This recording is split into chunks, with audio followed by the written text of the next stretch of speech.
All right, so yours is going to look a little bit different. My oscillator is different. Everything else is the same. So first we're going to patch a sine wave from one oscillator into the input of the VCA for input 1. And then we're going to patch a sine wave from the second oscillator into the CV input for VCA's channel 1. And then we're going to turn the level, the main knob for channel 1, up to about halfway, turn the CV attenuator fully clockwise, and then we're going to take the output of that, of just channel 1, and plug it into input of channel 2.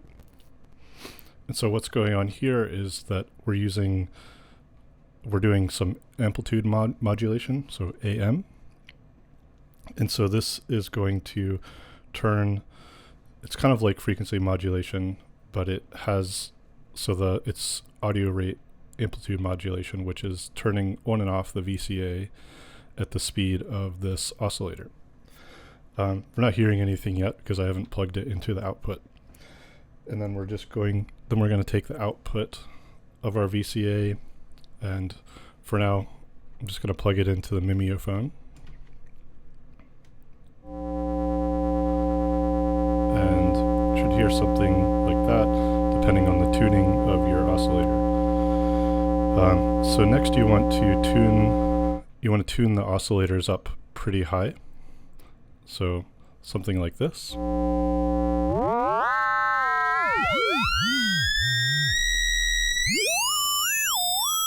And you should get some kind of like spacey kind of sounds like this. You want the top oscillator, or whatever's going into the CV input, to be a little bit higher than your other oscillator. And the exact frequencies don't matter too much, just for right now, get something that sounds kind of like this. It sounds kind of cool and spacey. And I've got the Mimeophone mix turned all the way down just so that we're not hearing the echoes right now. And so we can just focus on getting the core of this patch going. All right, so now we'll patch, we'll get an envelope going, because right now,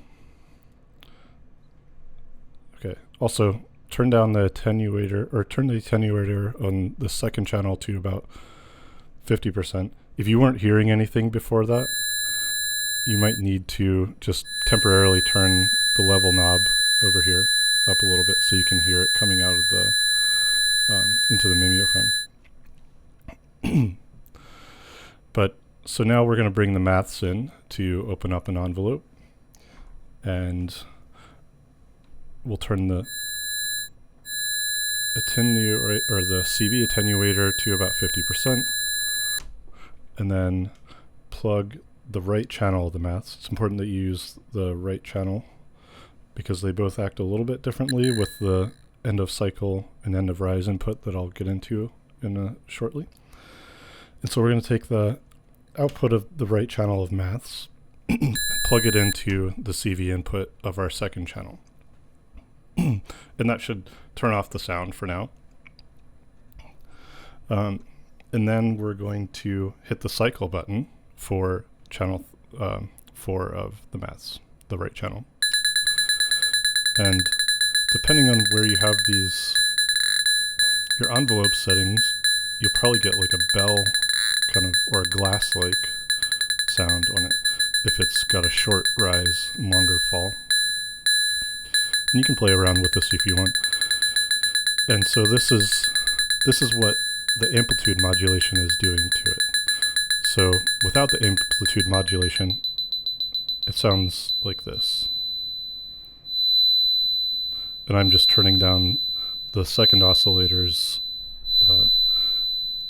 attenuator here so that we're not hearing the effects of the amplitude from channel or the other oscillator modulating it. So I'm going to turn this back to 50%, bring in our attenuator for the second oscillator, and you can hear that kind of glassy metallic sound, and that's the amplitude modulation working. And so you could stop here and use this as a core voice, but I'm going to bring a little bit of variation into this. So to do that, I think, actually the next step, I want to bring in a little bit of frequency modulation to get a little bit of like tremolo or warbling of the pitch, which can also add another level to this. And if you notice me doing this module up here is just a mixer. It lets me turn on and off the sound without having to mess up my patch too much. And I can mix a bunch of channels at once like this. So I'm just turning that down. Okay, so the frequency modulation, we'll use Maths as an LFO, the left channel. So I'm going to set the knobs to about 50%, 40%, somewhere around there. I'm going to take the output of that channel and plug this into the frequency modulation input. So this on yours, this will be the second input from the left, and so you'll want to plug this into the oscillator that is going into the input channel. Also, if I didn't make it clear, make sure that on your oscillator you're using the sine waves, like turning down that dial, it turns the oscillators into sine waves. This will work best with sine waves. So anyhow, we're plugging the output of the left channel of Maths into our frequency modulation input on the oscillator, and then we'll turn on cycling mode. And let's listen to it again.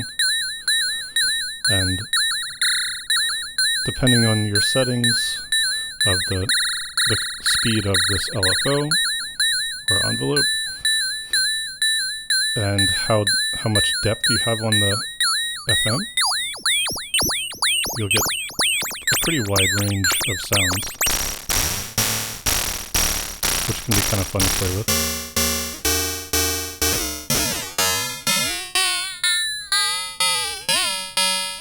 For now, I think something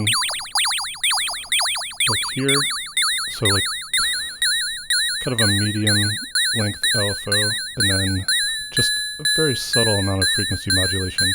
In your knob, it should be pretty close to noon, so like maybe 12:30 or 1 o'clock on your dial. Again, my oscillators works a little bit differently than yours. So somewhere from around there right now. Okay, turn that down just a little bit while I talk. So now, to bring in some variation into this, we're going to get the sequencer, the René, going.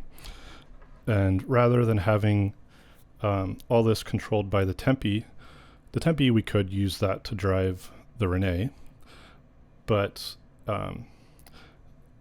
then it's harder to get an uneven rhythm with this, and I kind of like an uneven rhythm to go along with this. And we can actually make use of the end of cycle output from Maths as this outputs a gate every time this envelope finishes, and we can use that gate as a clock to drive our René. And so I'm going to plug the end of cycle output into the X clock on René, and you can see that René is now stepping through all of its steps. And I'm actually going to use a stackable cable and duplicate that signal into the Y channel clock. And so now it's driving both of our sequencer channels here. And I think for the case of this example, let's bring this down. So I'm on the access page here. I just want to bring down to like an 8-step pattern on the X channel and maybe 4-step pattern on the Y channel. And you could use whatever length you want. I think it's easier when you're first starting a patch to start with a shorter one to kind of get an understanding of what's going on with the patch itself. So I'm going to use the CV output of the X channel and plug it into the volt per octave input of our oscillator, the bottom oscillator, or whatever oscillator is going into the input number 1, the main input of your VCA. That should sound like this. So now the René is driving the frequency of our oscillator, changing the pitch. You might need to adjust your frequencies here. So if it might be going out of audible range and you might not be able to hear some of those higher pitches. But again, just trying to look for some like kind of metallic, interesting kind of relationships between the two oscillators. And so now our envelope here on maths is controlling the René. And the faster our envelope, the faster it's going to cycle between the frequencies. The slower it is, the slower the René changes the frequency of our oscillator. So kind of fun to play with by itself.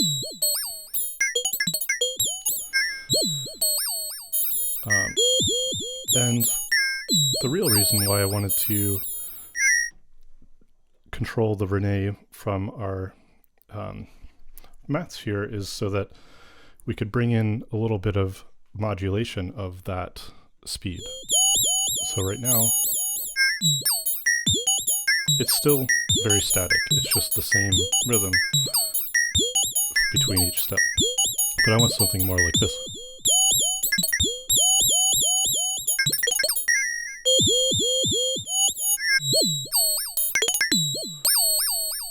And to do that, we're going to use the YCV output. So taking the YCV output, and we're going to patch it into maths channel 3 input, which is the 4th input on the top. And so now this allows us to run it through this attenuator. This is at fully noon. This will turn the CV into essentially 0 volts, so it'll turn it off. But if we turn it to the right, we'll get the full signal. In the middle, we'll get half of our signal. If we turn it to the left, we'll get an inverted negative voltage version of our CV input. And so right now, this isn't doing anything. It's coming out of output number 3, and we just need to patch it into our fall CV input of the maths channel. So we can send control voltage into this input to modulate the fall time here. So I'm going to plug that in. So output of channel 3 of the maths going into the fall CV inputs of that right maths channel. And you might want to adjust the rise and the fall. And then again, if we turn this all the way to the right, now it's going to affect our envelope a little bit more. You should be able to see a little bit of variation in the rhythm here. And this is being controlled by our Y channel's CV knobs. And since we just have a 4-channel or 4-step sequence here, I think this is a little bit easier to see what's going on. So if I turn all these down to the left, we're back to our same rhythm. But if I turn maybe the last one all the way up, now it's going fast for the first 3 steps and then really long for that final step. And you can turn these all into different values so that you get a little bit of variation. And this attenuator in the middle will kind of clamp that signal so that when it's fully vertical, we're back to our normal fully similar, there's no variation in the rhythm. And the more I turn this to the right, the more influence it has on that fall over time. And so I think maybe somewhere around here would be good.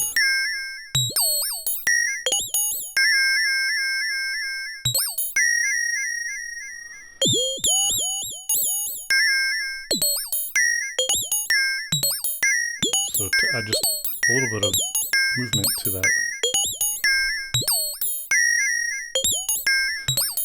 And this also might be dependent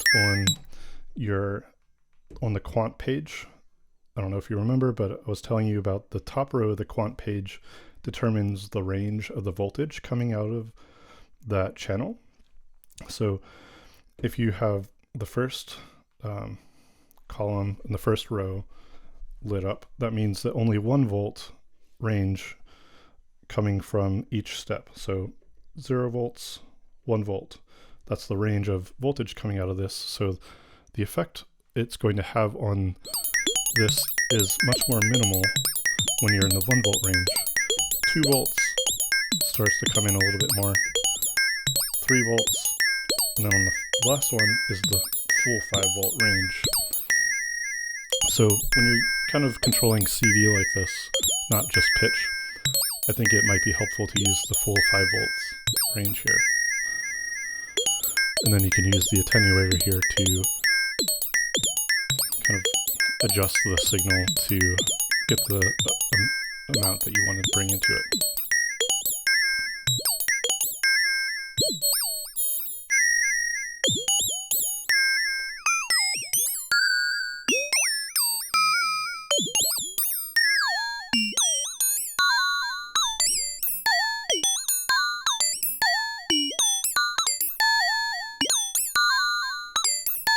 Okay, so now I also want to bring in a little bit of modulation of the FM speed.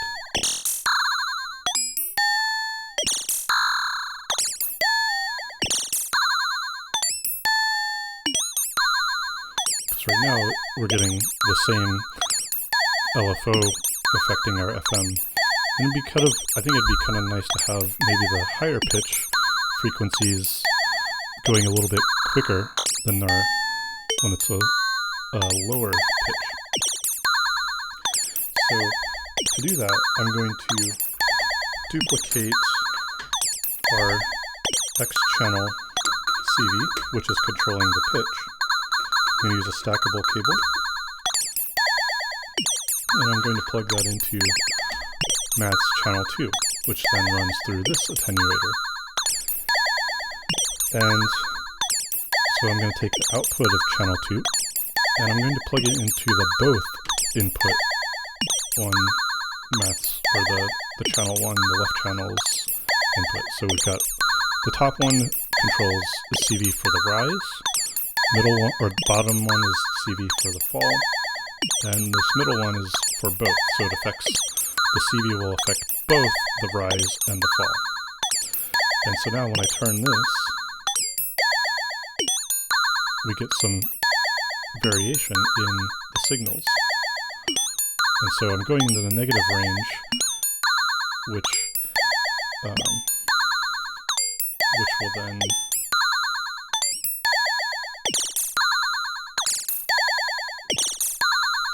if I go in the positive range, so now whenever our voltage coming out of the X channel, so the higher pitch, this will make them go faster, I think. I might have this reversed.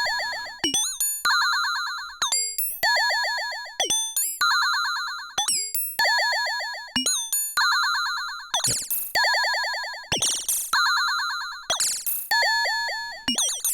But anyhow, there's now some variation in our FM. So it's not just the same thing.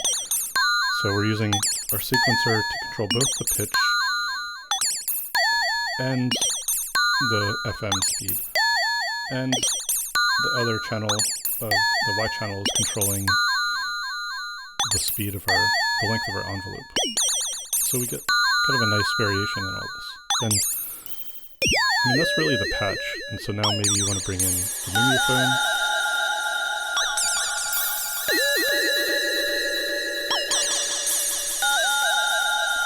and just start to play with some of the knobs. I think it's kind of fun to play with the frequencies, change the relationship of these oscillators.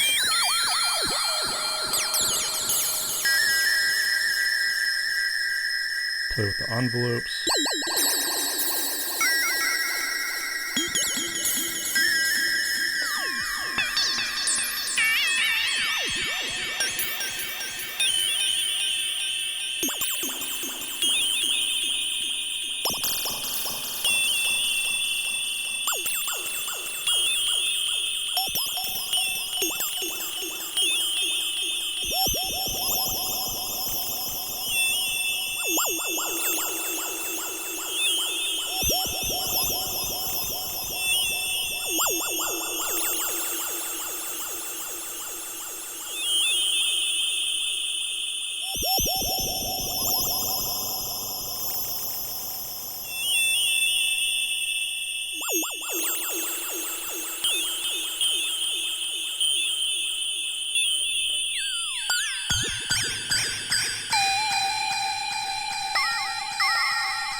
Playing with the FM depth.